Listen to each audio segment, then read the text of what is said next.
नमस्कार, मैं हूँ राजीव और मेरे साथ जुड़े हैं हर्षद चेतनवाला माई वेल्थ ग्रोथ के। हर्षद, बहुत स्वागत है आपका। आज हम बात करेंगे पिछले 5 साल में जो नए फंड घराने बाज़ार में आए हैं, उतरे हैं, निवेशकों का पैसा मैनेज करने के लिए।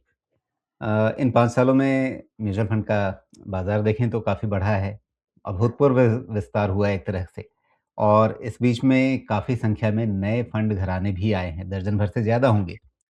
तो ये जो विस्तार हुआ है इन म्यूचुअल फंड घरानों का या नए फंड घराने आए हैं, तो इस पूरे उद्योग के विस्तार में इन नए फंड घरानों ने आपके हिसाब से कितना योगदान किया है? जी। तो राजीव जी, देखिए अगर हम बात करें म्यूचुअल फंड्स और म्यूचुअल फंड जो एक इंडस्ट्री है, राइट? तो इसमें जितनी क्षमता जो है, जितना एपेटाइट जो है इस इंडस्ट्री का, जितनी एपेटाइट है इस प्रोडक्ट का, राइट? वो अभी तक अगर हम बात करें तो डिस्पाइट हम इतने सारे नए प्लेयर्स आए हैं पिछले 5 वर्षों में, और यू नो इतने नंबर ऑफ जो इन्वेस्टर्स है वो अगर हम देखें पिछले 5 वर्षों में तो बढ़ रहे हैं। उसके बावजूद भी जो रीच जो है इंडस्ट्री का, वो आज भी लिमिटेड, सीमित नजर आता है, राइट? आज की बात करें तो ऑलमोस्ट 5.5 करोड़ के आसपास यूनिक इन्वेस्टर्स रहेंगे, इसमें तो मैं एनआरआईज को भी जोड़ लूंगा, राइट? तो ये जो नए प्लेयर्स जो आए हैं, हमेशा वेलकम है, बहुत अच्छी चीज है जो जितने ज्यादा प्लेयर्स जो है इंडस्ट्री में आए। और जितने ज्यादा प्लेयर्स इंडस्ट्री में आएंगे उतना ही रीच आउट करने का जो मौका होता है इन्वेस्टर्स के प्रति, वो बढ़ जाता है।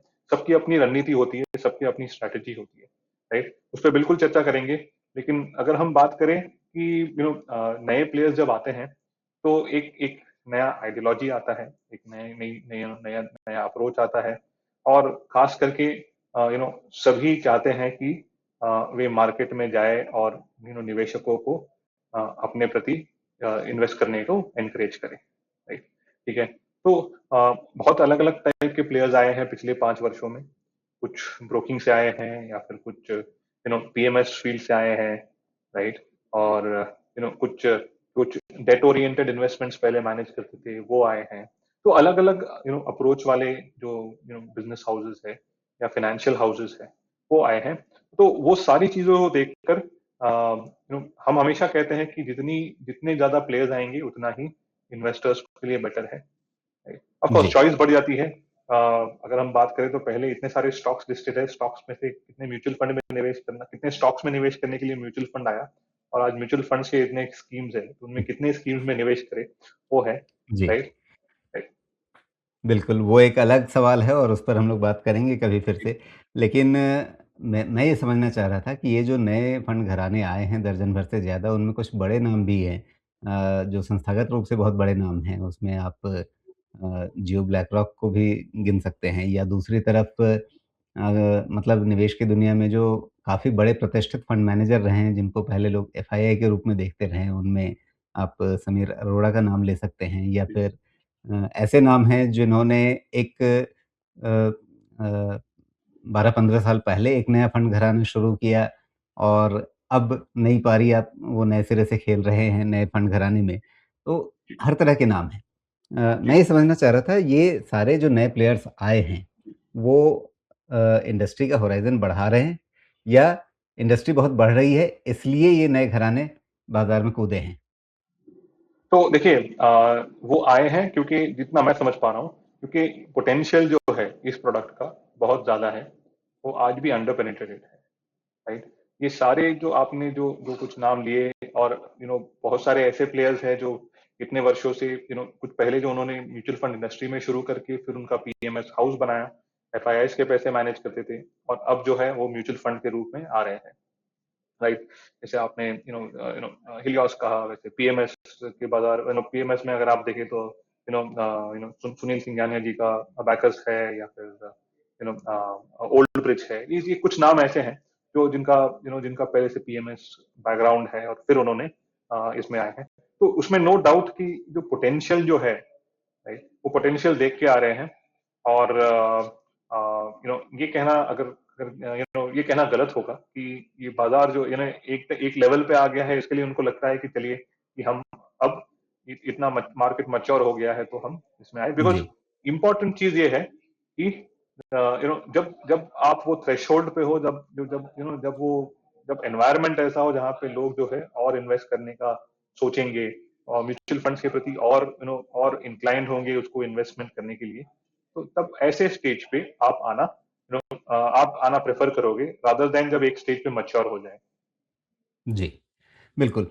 तो जो नए फंड घराने ये हैं, उनमें जैसे आपने अबैकस का नाम लिया, अभी तो वो उन्होंने जी शुरुआत ही की है, अभी उनका ताज़ा एनएफओ आया, तो उनका रिटर्न कैसा रहा, वो बाद में समझ में आएगा। लेकिन जो कुछ समय से आकर के अभी, क्योंकि हम लगभग 5 साल की चर्चा कर रहे हैं, तो इस 5 साल में जो फंड घराने 2 साल, 3 साल कम से कम उतना एक ट्रैक रिकॉर्ड दिखा चुके हैं या कम से कम साल भर दिखा चुके हैं, जी उनका अगर आप विश्लेषण करें, तो ये नए फंड घराने निवेशकों को कितना कमा कर दे पा रहे हैं? जो पुराने फंड घराने हैं, उनसे बेहतर या उन्हीं के जैसा या मिला-जुला है, कहीं कम, कहीं ज़्यादा? तो ये मैं मिला जुला कहूंगा, लेकिन कुछ कुछ जैसे जैसे आपने कहा, देखिए क्या होता है कि जब आप वो जर्नी शुरू करते हैं, बहुत डिपेंड करता है कि आपकी एएमसी की जर्नी कब शुरू हो रही है, राइट? ठीक है। और जब आप देखते हो कि ऐसे एनवायरनमेंट में जब मार्केट थोड़ा सा वोलेटाइल है या फिर अनसर्टन है, उस समय में अगर आपका फंड लॉन्च हुआ है तो आपके पास एक अपॉर्चुनिटी है, क्योंकि आपके पास जो पैसा जो है वो ऐसे समय में निवेश करने के टाइम पे आता है जब मार्केट थोड़ा सा वोलेटाइल रहा है, राइट? जबकि ऐसा भी सिनेरियो होगा जब आपने फंड लॉन्च किया है और मार्केट थोड़ी तेजी पे हो, राइट? तो ये सारे तीनों चीजों को अगर आप देखेंगे, और कुछ फंड हाउसेज हैं जिन्होंने अच्छा अच्छा प्रदर्शन किया है या फिर एटलीस्ट पीयर लेवल को मैच करते हुए चल रहे हैं। पीयर्स यानी, अगर मैं कहूँ पीयर्स यानी पुराने जिसके जो कैटेगरी में फंड रहेंगे, right? जैसे आप कोई फंड हाउस, जैसे कि आप बजाज फिनसर्व ले लीजिए, right? ये भी आई थिंक पिछले 5 वर्षों में आए हैं, राइट? समीर अरोड़ा जी का हिलियोस फ्लेक्सी कैप अगर आप देखेंगे आज के समय में, तो पिछले 2 वर्ष के जो भी ट्रैक रिकॉर्ड है उसमें उनका परफॉर्मेंस बहुत अच्छा रहा है कंपेयर टू पियर्स, राइट? तो ऐसे बिट्स ऑन पीसेस में ऑफकोर्स आपको ये सारे फंड हाउस जो है नए जो आ रहे हैं वो अपना प्रयास पूरी तरह से कर रहे हैं यहाँ पे। और ये at the end of the day, Rajiv ji, fund management business जो है ना, राइट, वो आपको सिंपल थॉट प्रोसेस है कि वहां पे जो है आपकी आपकी पोर्टफोलियो को जिस तरह से आप मैनेज करते हो, पैसे को जिस तरह से मैनेज करते हो, ये उस इंडस्ट्री का यानी उसका जी, मेन काम वही है। तो उसमें ब्रांड जो बिल्कुल। है वो लेटर आता है, लेकिन जो जिस तरह से आप रिटर्न डिलीवर करते हो, जिस प्रोसेस से आप पोर्टफोलियो बनाते हो, वो बहुत मायने रखता है। जी, तो एक निवेशक के नज़रिए से अगर हम सोचें, आपके सामने एक तरफ वो फंड घराने हैं जिनका समझिए कि 3 दशकों से भी ज़्यादा का इतिहास अब बहुत सारे फंड घरानों का हो गया है। आप उसमें यूटीआई को गिन सकते हैं, आप उसमें जी निप्पॉन जैसे फंड घरानों को गिन सकते हैं, उसमें आप एसबीआई को देख सकते हैं। बहुत सारे ऐसे नाम हैं जो अब अच्छा खासा इतिहास रखते हैं और जी उन्होंने निवेशकों को इन 3 दशकों में या किसी का अगर 2 दशक का भी हो, बहुत अच्छा पैसा कमा कर के भी दिया है। जी तो एक नए फंड घराने के लिए वैसे माहौल में निवेशकों को अपनी ओर आकर्षित करना कितना आसान या कितना मुश्किल रहता है? क्योंकि उसके सामने पुराने जमे-जमाए खिलाड़ी हैं, जिन्होंने पैसा कमा कर के दिया है उनको। उसकी जी तुलना में एक नए नाम पर भरोसा करना एक निवेशक के लिए कितना आसान या कितना मुश्किल है? जी जी। तो राजीव जी, बहुत बहुत पहले एक सीरियल आती थी, सास भी कभी बहू थी, राइट? तो हर एक फंड हाउस जो आज पुराना है ठीक है, वो एक टाइम पे नया था, और सबकी सबकी अपनी एक रणनीति थी जो जो बाजार में अपने अपने प्रोडक्ट्स को लॉन्च करना, उसको मैनेज करना और उसको उसको निवेशकों के सामने पेश करना, राइट? अब ये बात तो तय है, जी, और हो सकता है कि एटलीस्ट हम जब देखते हैं तो हम एटलीस्ट मानते हैं कि किसी भी फंड में निवेश करने से पहले, नया हो या पुराना हो, राइट, उसका थोड़ा सा ट्रैक रिकॉर्ड देख के उसको समझ ले, राइट? खास करके नए फंड हाउसेस के लिए जो है ना, थोड़ी सी जर्नी थोड़ी सी लंबी हो जाती है, जबकि पुरानों के लिए आसान है क्योंकि उनका एक ट्रैक रिकॉर्ड है, राइट? ठीक है। तो अगर हम उसको इस चीज ऐसे देखें तो ज्यादातर देखा जाएगा कि प्रेफरेंस जो है वो पुराने फंड हाउस के प्रति रहेगा, लेकिन ये जो होता है, ये एक 2 साल 3 साल के बाद जो है ना, ठीक है, आप अगर एक अच्छा वेल रिसर्च्ड पोर्टफोलियो बनाने का ट्राई कर रहे हो, तो आप बिल्कुल वो होराइजन जो है आपका बड़ा हो जाता है, राइट? ठीक है, आप क्लासिक एग्जांपल ले लीजिए। 2020 में बहुत कम एडवाइजर्स थे या फिर बहुत कम इन्वेस्टर्स थे जिनका पैसा जो है वो पारंपरिक फंड में रहा होगा। मैं 2019 की बात कर रहा हूँ, 2020 की बात कर रहा हूँ। ठीक है। अब वो भी तो उस समय पे नए थे, राइट? तो सबकी अपनी जर्नी है, और खास करके मैं ये मानता हूँ कि म्यूचुअल फंड ऐसा प्रोडक्ट है, हो सकता है कि ये रेपुटेशन हो आपके आपके आपके चैनल पे और आपके शो पे, लेकिन म्यूचुअल फंड एक ऐसा इतना अच्छा प्रोडक्ट है जो बहुत सारे या फिर आपके ऑलमोस्ट सारे फाइनेंशियल गोल्स के लिए काम आ सकता है। और ये सारे फंड हाउस जो है वो कहीं ना कहीं कुछ बास्केट्स ला रहे हैं, कोई इक्विटी ओरिएंटेड अप्रोच रख रहा है, कोई डेट या फिर कोई हाइब्रिड अप्रोच रख रहा है। तो इनके कहीं ना कहीं कुछ कुछ जो प्रोडक्ट्स जो है वो आते रहेंगे, जो आपको अपने पोर्टफोलियो में आप उसको ऐड कर सकते हैं। एक और चीज, इंपॉर्टेंट चीज, बिकॉज आपने कहा कि जब ये कुछ पुराने प्लेयर्स हैं, कुछ नए प्लेयर्स आ रहे हैं, तो जब जैसे हम किसी भी पोर्टफोलियो को कंस्ट्रक्ट करते हैं तो हम एक एसेट मैनेजमेंट के प्रति एक लिमिटेड रिस्क रखना चाहते हैं, यानी एलोकेशन रखना चाहते हैं, राइट? क्योंकि एक फंड हाउस या फिर फंड मैनेजमेंट रिस्क जो है ना, ठीक है, उसको मिटिगेट करने के लिए आइडियली आप 15 या 20% ही एक पर्टिकुलर फंड हाउस में आप निवेश करें, तो आप थोड़ा सा डाइवर्सिफाइड, थॉट प्रोसेस डाइवर्सिफाइड हो जाता है, पोर्टफोलियो कंस्ट्रक्शन का अप्रोच जो है वो डाइवर्सिफाई हो जाता है, राइट? तो ऐसे ऐसे चीजों में बिल्कुल जो है नए नए जो फंड हाउसेस है, और अभी 5 साल, अगर हमने 5 साल का होराइजन लिया है, 5 साल में तो अगर 2-3 साल हो गया तो आप पुराने बन गए, at least from an investor perspective. जी। तो ये जो नए फंड घराने आए हैं, उनमें जो प्रमुख नाम चर्चा में रहते हैं, आप उनकी खूबियों, कमज़ोरियों को किस तरह से देखते हैं? अगर आप अलग-अलग फंड हाउस का एक थोड़ा-सा अपनी नज़र में विश्लेषण रखना चाहें सामने? जी, तो देखिए, ज्यादातर जो फंड हाउसेस जो है, जो जो नए आए हैं, अगर आप देखेंगे उनका जो इंक्लिनेशन जो है वो एक्टिव फंड मैनेजमेंट के प्रति है। और खास करके जैसे समझ लीजिए कि हो सकता है कि इसमें थोड़ा सा जो व्यू जो है वो उनकी वो पहले क्या करते थे, किस तरह से पैसा मैनेज करते थे, वो थोड़ा सा है ना, वो थोड़ा सा आपको कहीं ना कहीं एक इंक्लिनेशन देता है कि आप किस किस लेवल तक आप उनके प्रोडक्ट्स को देखें, राइट? जैसे कि कुछ पीएमएस या फिर एफआईआई फंड मैनेजमेंट से वो म्यूचुअल फंड में आ रहे हैं, राइट? जैसे उनकी समीर। जैसे जैसे जैसे हिलियोस हो गया या फिर ओल्ड ब्रिज हो गया या जी। फिर अबैकस हो गया अभी, राइट? ठीक है। तो ये इनका अप्रोच क्या रहेगा, राइट? इनका क्या क्या ये अ, आज क्या होता है कि पीएमएस में उनका जो पोर्टफोलियो कंस्ट्रक्शन जो है वो 15-20 स्टॉक्स के ऊपर नहीं जाते, वो ज्यादातर 15 या 20 के अंदर रहते हैं, राइट? लेकिन म्यूचुअल फंड में वही जो है होराइजन जो है हो सकता है 25-30 हो जाए। तो ये सारी चीजें जो है ना इम्पोर्टेंट है, जहाँ पे कुछ ना कुछ कहीं ना कहीं तो उन at least from a from from someone from industry या फिर एज एन एडवाइजर पर्सपेक्टिव आपके पास कुछ हिस्ट्री है वो उनको देखने के लिए, जी। राइट? राइट। अब कुछ फंड हाउसेज ऐसे हैं जो डिस्ट्रीब्यूशन से आए हैं, राइट? जैसे जैसे आपका एनजे हो गए, राइट?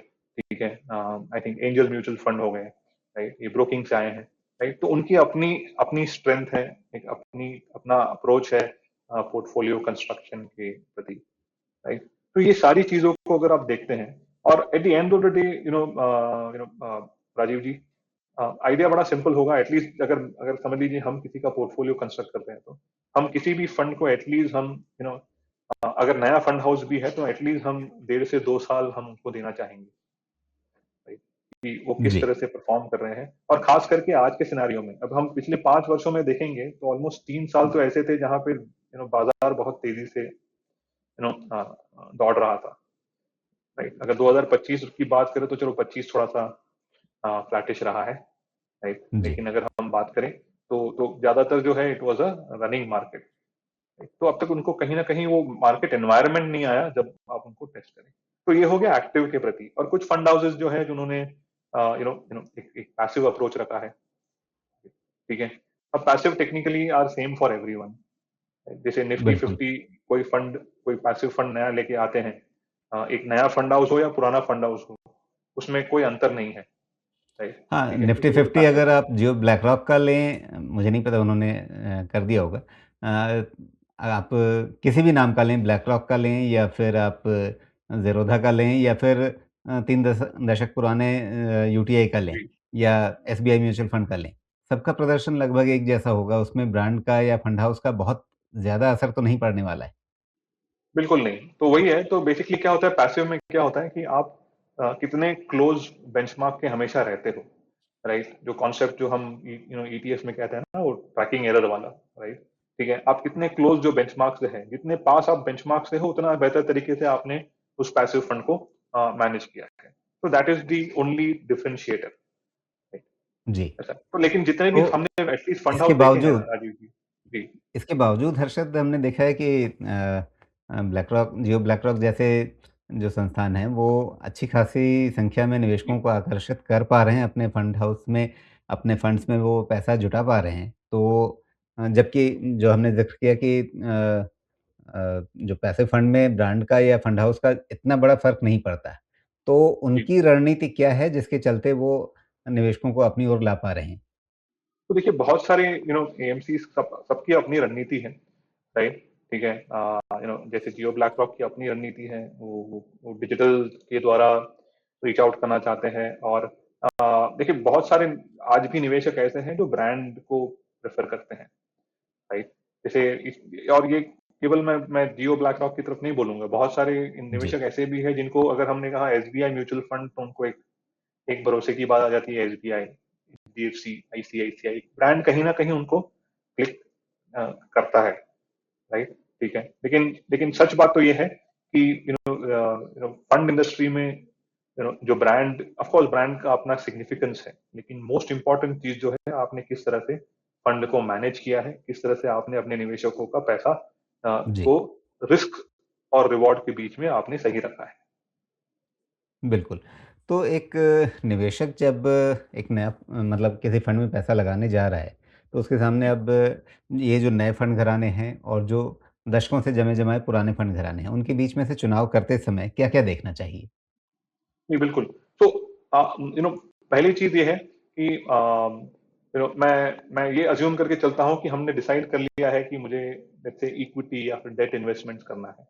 मैं पीछे नहीं जाऊँगा, कि क्यों करना है जी, वो सारी चीज़ों में मैं नहीं जाऊँगा, राइट? अब जब आता है बात कि समझ लीजिए कि मेरे पास ₹100 है और मैं फर्स्ट टाइम निवेशक हूँ, राइट?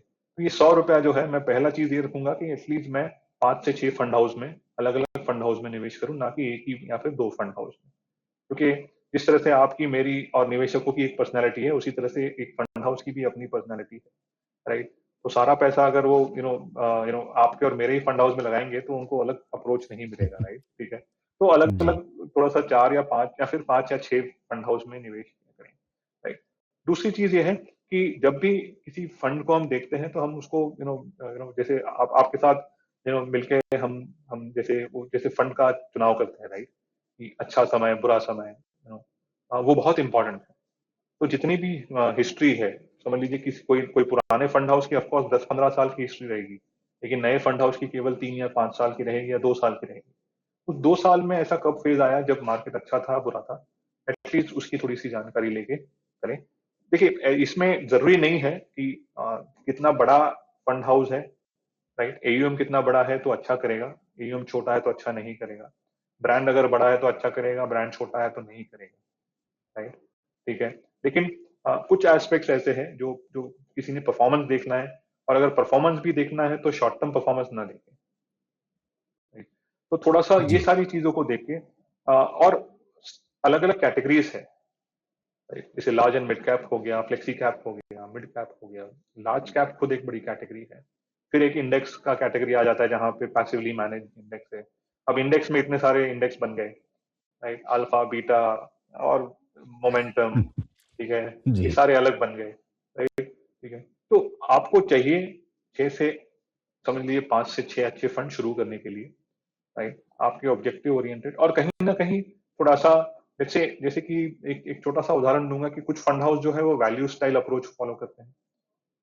कुछ फंड हाउस जो है वो ग्रोथ, या फिर ज्यादातर फंड हाउस जो है वो ग्रोथ स्टाइल या मोमेंटम स्टाइल अप्रोच फॉलो करते हैं।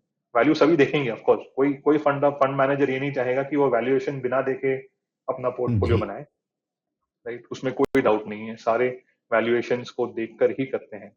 लेकिन उनकी एक अपनी रणनीति है, तो थोड़ी सी रणनीति को समझ के फिर जब कंस्ट्रक्ट करेंगे तो आसान होता है। जी। लेकिन अगर मैं आपसे पूछूँ आपके अपने पर्सनल जी। पोर्टफ़ोलियो में जी। अ, म्यूचुअल फंड का जो पोर्टफ़ोलियो है, उसमें कितने नए फंड हाउस हैं और कितने पुराने फंड हाउस हैं? नाम आप चाहें तो ना लें, लेकिन अगर आप गिन के बताना चाहें कि हाँ, मेरे पास ये 3 नए फंड हाउस हैं 5 साल के अंदर वाले और जी। 5 पुराने फंड हैं, अगर इस तरह की कोई गिनती आप बता सकें? जी, तो मैं आपको कहूँगा कि मेरे पास जो है ना आज के समय में एटलीस्ट 4 या 5 जो है नए फंड हाउस जो आए हैं, उनका फंड है, ओके। और ये मैं इसलिए करता हूँ क्योंकि जब हम अपने निवेशकों का पैसा जो है, जब एडवाइस करते हैं, तो हम फर्मली बिलीव करते हैं skin in the game, right? तो आज अगर मेरा पैसा जो है, जब किस तरह से परफॉर्म कर रहा है, किस तरह से बिहेव कर रहा है, जब तक मैं ना जी, देखूँ, तब तक मैं ऑफ कोर्स नंबर्स तो सभी देखेंगे, राइट? लेकिन ये बिल्कुल। स्किन इन द गेम वाली बात है और मैं उन या 4 या 5 का आपको नाम भी बता सकता हूँ। Okay, Bajaj ji, Finserv mutual fund, right? Old Bridge mutual fund, Helios mutual fund, Capital Mind mutual fund जो दीपक चिनॉय जी का जो है। ये 4 फंड हाउस जी, ऐसे हैं जो नए में जिनमें हमने हमारा खुद का जी। पैसा जो है हमने अभी फिलहाल इन्वेस्ट किया है। खास करके ये जो है स्किन इन द गेम की रणनीति के लिए। बिल्कुल, तो उसमें कन्विक्शन कहाँ से आया है? जो जी, उस फंड हाउस के पीछे की जो शख्सियत है, अब जैसे आपने दीपक शिनॉय जी का नाम लिया, अभी बिल्कुल ताज़ा-ताज़ा फंड हाउस है ये। जी, जी, इनका आपको कोई पास्ट परफॉर्मेंस आपके पास नहीं है, तो आपने बिल्कुल नहीं। सिर्फ नाम देखकर किया। समीर अरोड़ा जी के हिलियस फंड का अब कुछ ट्रैक रिकॉर्ड बनना शुरू हो गया है या जी, ओल्ड ब्रिज का भी काफ़ी नया कह जी, सकते हैं हम। जी। तो बेसिकली जो ग्रुप है, उसके पीछे जो शख्सियत है उस पर कन्विक्शन आपका बन रहा है? तो इट्स अ ब्लेंड राजीव जी। एक है कि ऑफ कोर्स कौन मैनेज कर रहा है, किस तरह से उनका पास्ट में मैनेज रहा है, मैनेजमेंट रहा है, वो भी मायने रखता है, राइट? जैसे पीएमएसएन से जब आ रहे हैं, समीर अरोड़ा जी आ रहे हैं या फिर दीपक चिनॉय जी आ रहे हैं या फिर यू नो हाँ, तो आपके पास ओल्ड समीर ब्रिज है, अरोड़ा का सिर्फ 2 राइट? साल का नहीं 20 साल का इतिहास है। बिल्कुल, राइट? तो उसी तरह से अगर आप ओल्ड ब्रिज की बात करें, तो ओल्ड ब्रिज जो है पैसा एफआईएस के लिए पहले मैनेज करते थे, उनकी रणनीति थोड़ी अलग है, राइट? कैपिटल माइंड हम सब जानते हैं पीएमएस वर्ल्ड से, राइट? तो कहीं ना कहीं और ये सारे जो है हम यूजुअली मैंने हमारे एंड से एटलीस्ट हमने निवेश किया है क्योंकि आज तक इनमें से कुछ फंड जो है, ओके, वो हमारे रिकमेंडेशंस में आए हैं, कुछ नहीं आए, राइट? क्योंकि अब उतना समय उन्होंने जी, नहीं बिताया है, राइट? लेकिन हम चाहते हैं बिल्कुल, कि हम जो है जिस जहाँ पे हमारा थोड़ा-सा जहाँ पे हम उनको समझते हैं अच्छी तरह से इतने सालों से, तो उनके फंड में एटलीस्ट हम अपना पैसा रोक के हम देखें किस तरह से हम प्रोग्रेस करते हैं। उसके बाद जो है हम अपने जी, क्लाइंट्स को कन्विक्शन दिखा सकते हैं। बिल्कुल। हर्षद बहुत-बहुत धन्यवाद आपका, आपने इस चर्चा के लिए समय निकाला और नए घराने हों, पुराने घराने हों, सब निवेशकों के लिए खूब पैसा कमाएँ, उनको अच्छा-अच्छा प्रतिफल दें, यही आशा करते हैं। नमस्कार। बिल्कुल, धन्यवाद। Thank you.